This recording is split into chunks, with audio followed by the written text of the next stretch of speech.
Polísia Nasionál Timor-Leste halo enseramentu ba kursu língua inglês básiku, hodi hasae kuñesmentu no prepara membru sira antes integra ba ASEAN POL. Comissário assistente José da Silva Hatete, da Timor-Leste, saiu na membro ASEAN, no PNTL, mosse entrega para ASEAN POL. No PNTL realiza a formação de inglês para membro PNTL sira, onde capacita sira a língua inglês, antes integra para ASEAN POL. Comando PNTL, serviço remoto, o TLPDP, deve maksai parceiro da Polísia Nasionál Timor-Leste, o sira de apoio a PNTL e a halo capacitação e a área OE e a gestão nenian e a investigação e a infraestrutura valo.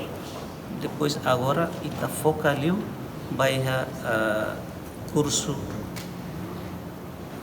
língua inglês nenian. Também está atene kata agora Timor-Leste pertence a ASEAN, membro permanente, e não temos PNTL se integra a ASEAN POL. E a fulan junho mai e então ita tem que preparar ita recurso PNTL nenian não é ita iha conhecimento, iha habilidade, iha comunicação, iha nível relara, oito ne parceiro sira,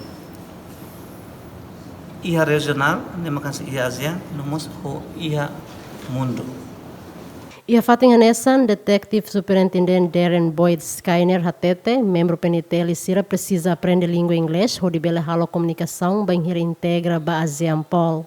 One of the reasons why English is important to the PNTL is the engagement they are having now and into the future with ASEAN POL, the multilateral police agency that works across all ASEAN member states. Dadang membro PNTL nebe finalizou na formação língua inglês básico, hamutok sa no recém lima, no tir plano se loquemos iha município sira, no nebe ela foi oportunidade ba membro PNTL iha município. Juliana Maria, Jacinto Marques, GMN.